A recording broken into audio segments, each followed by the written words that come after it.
নমস্কাৰ আজি এইকেইদিন প্ৰতাপ বৰদলৈ আৰু অনন্তজ্যোতি বৰদলৈ যেটো ফোন ৰেকৰ্ডিং ভাইৰেল হৈ আছে সেই বিষয়ত সকলোৱে চৰ্চাত আছে সোশ্যাল মিডিয়া সম্পূৰ্ণ ফেসবুক ইউটিউব একো খুলিবই নোৱাৰি ভাইৰেল ফোন ৰেকৰ্ডিংটোৰ বিষয়ে তাৰ বিষয়ে মানুহে সম্পূৰ্ণ একো নজনাকৈ কুলাংগাৰ পুত্ৰ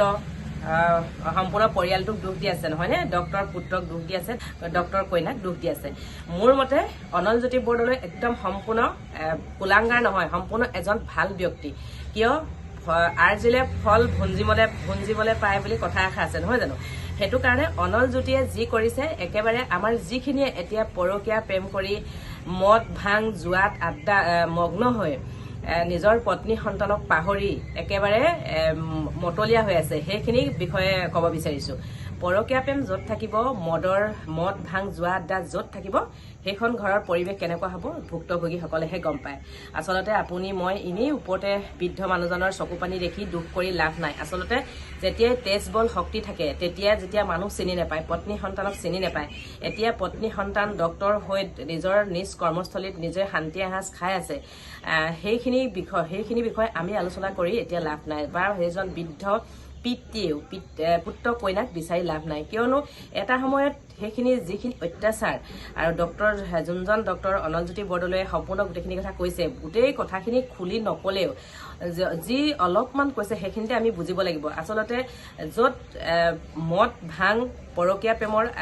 পৰিৱেশ থাকিব সেইখন ঘৰত কেনেকে পত্নী সন্তান ল'ৰা ছোৱালী থাকিব কওকচোন হেতু কাৰণে আমি বেলেগৰ আঙুলিয়াই তোৱাৰ আগত সেই ঘৰখনৰ পৰিৱেশটো আমি একো নজনাকৈ সেই পুতেকজনে এতিয়া ডক্টৰ কৰি তেওঁৰ ধুনীয়াকৈ এসাঁজ শান্তিয়ে খাই আছে তেওঁৰ নিজৰ কৰ্মস্থলীত বৃদ্ধ মাতৃক চাই আছে আমি সেইখিনি বিষয়ে অলপ হ'লেও জানিব লাগে নজনাকৈ আমি সেই সন্তানটোক তেওঁ এতিয়া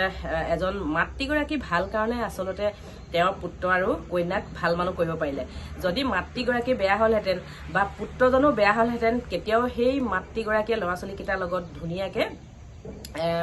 খাই থাকিব নোৱাৰিলেহেঁতেন আৰু ল'ৰা ছোৱালীকেইটাক ভাল কৰিব নোৱাৰিলেহেঁতেন আৰু পুত্ৰজনো যদি বেয়া হ'লহেঁতেন তেতিয়াও মাতৃগৰাকীকো নাৰাখিলেহেঁতেন তেওঁতো কৈছে মই যদি ইমান বেয়া হ'লোহেঁতেন মই মাকো নাৰাখিলোহেঁতেন আৰু তেওঁ নিজে যিখিনি মাক অত্যাচাৰ কৰিছে ল'ৰা ছোৱালীক অত্যাচাৰ কৰিছে সেইখিনি আচলতে সহ্য কৰিব নোৱাৰি আৰু তেওঁলোকেতো আঁতৰি যোৱা নাছিলে তেওঁলোকক খেদি পঠিয়াইছে বুলি নিজে কৈছে সেইটো কিমান দুখৰ কথা চাওকচোন আৰু যাৰ ঘৰত তেনেকুৱা এটা পৰিস্থিতি হয় তেনেকুৱা মানুহে গম পায় আচলতে এনেই মানুহে ওপৰতে নিউজ এটা বজাই ভিউজখিনি লৈ থাকিলে তেনেকুৱা কোনেও বুজি নাপায় আচলতে যিসকলে তেনেকুৱা এটা পৰিস্থিতি ডাঙৰ হৈছে তেনেকুৱা এটা পৰিস্থিতিত মানুহে নিজে পঢ়ি শুনি ডাঙৰ মানুহ হৈছে ভাল মানুহ হৈছে তেওঁলোকেহে আচলতে খিনি গম পায় যদি মাতৃগৰাকী ষ্ট্ৰং নহলহেঁতেন তেতিয়া ল'ৰা ছোৱালীকেইটা অৱস্থা কি হ'লহেঁতেন চাওকচোন ঠিক তেনেকৈ তেজ বল শক্তি থাকোঁতে যেতিয়া যিসকলে তেনেকুৱা অত্যাচাৰ কৰে তেনেকুৱা ল'ৰা ছোৱালীক চিনি নাপায় পত্নীক চিনি নাপায় সন্তানক চিনি নাপায় তেনেকুৱা আচলতে পিতৃ নথকাই ভাল ঠিক কৰিছে যোনজন অনন্তজ্যোতি বৰদলৈ তেওঁ খুব ভাল কাম কৰিছে আৰু যিসকলে এতিয়া ভাবি আছে যে তেজ বল শক্তি থাকোঁতে পৰকীয়া প্ৰেমত লিপ্ত হৈ আছে মদ ভাং জুৱাৰ তেনেকুৱা হেৰিত জড়িত হৈ আছে তেওঁলোকে এতিয়াই শিক্ষা ল'ব লাগে যে বৃদ্ধকালত চকুপানী টুকিলে নহ'ব কেতিয়াও নাহে আজিকালি ল'ৰা ছোৱালীবিলাক বহুত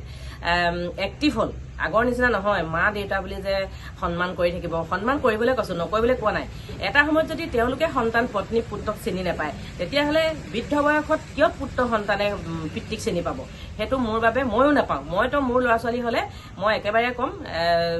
নাচাওঁ আৰু ময়ো নাযাওঁ মোক যেতিয়া চিনি নাপালে পত্নী বুলি তেতিয়া আৰু বৃদ্ধ বয়সত সেইটো সম্ভৱেই নহয় মানে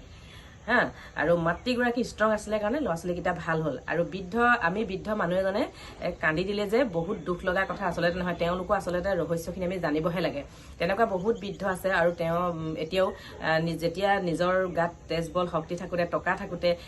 বেলেগ প্ৰেমত মতলীয়া হৈ নিজৰ পত্নী সন্তানক চিনি নোপোৱালোক এতিয়াও আছে আৰু তেওঁলোকক মই ক'ব বিচাৰোঁ যে এতিয়াই এই ভিডিঅ'টোৰ এই ফোন ৰেকৰ্ডিংটোৰ পৰাই তোমালোকে শিক্ষা লোৱা আপোনালোকে শিক্ষা লওক নহ'লে এই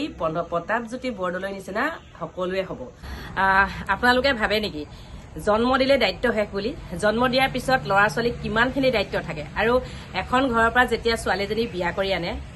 হাজবেণ্ডজনৰ বা স্বামীজনৰ এজনী পত্নীৰ প্ৰতি কিমানখিনি দায়িত্ব থাকে সেইখিনি যদি দায়িত্ব ল'ব নোৱাৰে তেতিয়াহ'লে এজন পুৰুষে বিয়া পাতিব নালাগে মোৰ মতে দেই বিয়া জন্ম দিলেই দায়িত্ব শেষ নহয় সন্তান এটা জন্ম দিয়াৰ পাছত পিতৃ মাতৃ দুয়োজনৰ বহুত দায়িত্ব থাকে, বিশেষকৈ দেউতাকৰ বেছি দায়িত্ব থাকে। আৰু যদি সেই দেউতাকে যদি চাব নোৱাৰে, সন্তানে জন্ম দিব নালাগে আৰু আচলতে বিয়াই পাতিব নালাগে। অকলে থাকক, যি কৰে একো ক'ব লগা নাই। বিয়া পতাৰ পাছত যেতিয়া সন্তান আৰু ল'ৰা ছোৱালীক নাচায়, তেতিয়া সেই পৰিস্থিতিটো সেই মাতৃগৰাকী কেনেকুৱা পৰিৱেশ হ'ব। আৰু দুগৰাকী মানে কৈ আছে বহুত বেয়া লাগে, অকলে থাকে, ল'ৰা ছোৱালী আছে বুলি গম পাওঁ, নাচায়। আৰু ফোন ভাইৰেল যোনে কৰিছে, ৰেকৰ্ডিং ভাইৰেলটো, যোনটো ফোন ৰেকৰ্ডিংটো কোনে ভাইৰেল কৰিছে, তেওঁলোকক মোৰ এবাৰ চাব মন গৈছে। তেওঁলোকে নজনা নুশুনাকে ইমানখিনি কথা পৰিয়াল এটাৰ ওপৰত জাপি দিব নালাগে, এজন মানুহৰ ওপৰত জাপি দিব নালাগে। পৰিস্থিতিটো আগে গোটেইখিনি জানি লৈ পেলাই মতামত দিয়ক, কমেণ্ট কৰক। আচলতে এইটো নহয় এতিয়া মোক বহুতে ক'ব কি শিক্ষা দিব আপুনি, ল'ৰা ছোৱালীক কি শিক্ষা দিব। ল'ৰা ছোৱালীক শিক্ষা দিব নালাগে। ল'ৰা ছোৱালীয়ে যেতিয়া সৰুৰে পৰা যিটো পৰিস্থিতিত ডাঙৰ হৈ দেখি আহিছে, সেইখিনি কি ক'বলগীয়া কথা নেকি, শিকাবলগীয়া কথা নেকি? আৰু এতিয়া যেতিয়া ডাঙৰ হ'ব, সেই মনত থকাৰে পৰা যেতিয়াৰ পৰা মনত নাই সেইখিনি কথা মই ক'বলৈ নাযাওঁ।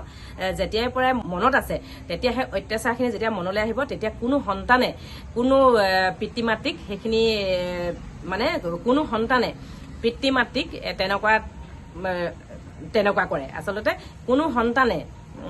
মাক দেউতাকৰ প্ৰতি দায়িত্ব নথকা নহয়, সকলোৱে আছে। কিন্তু যেতিয়া সেই অত্যাচাৰখিনিৰ সন্মুখীন হোৱাৰ কথা, প্ৰতিটো দৃশ্য সৰু সৰু হওক বা ডাঙৰ ডাঙৰ হওক, প্ৰতিটো দৃশ্য যেতিয়া মনলৈ আহি থাকিব, তেতিয়া নিজে নিজে আঁতৰি যাব। আচলতে মৰম চেনেহ, মানুহৰ শ্ৰদ্ধা ভক্তি একো নাথাকে আচলতে। সেয়েহে মই ক'লো, নজনা নুশুনাকে নিউজ নবজাব। আৰু এটা নিউজ কিছুমান সাংবাদিকে মানে এনেকুৱা নিউজ প্ৰচাৰ কৰে, সেইখিনি মানে আচলতে গ্ৰহণযোগ্য বুলি মই নাভাবোঁ। নজনা নুশুনাকে কিছুমান নিউজ নবজাব, মানুহৰ বহুত কষ্ট হয়। সকলো সম্পূৰ্ণ গোটেই পৰিস্থিতি পৰিৱেশ জানি মানুহে নিউজ বজাব। আজি কাৰোবাৰ তেনেকুৱা জনাই নজনাই এটা নিউজ বজাইছে, কাইলৈ আপুনি শুদ্ধ বুলি প্ৰমাণ দিব পাৰিব? এতিয়া অনন্ত জ্যোতিয়ে যেতিয়া নিজৰ নিজ মুখে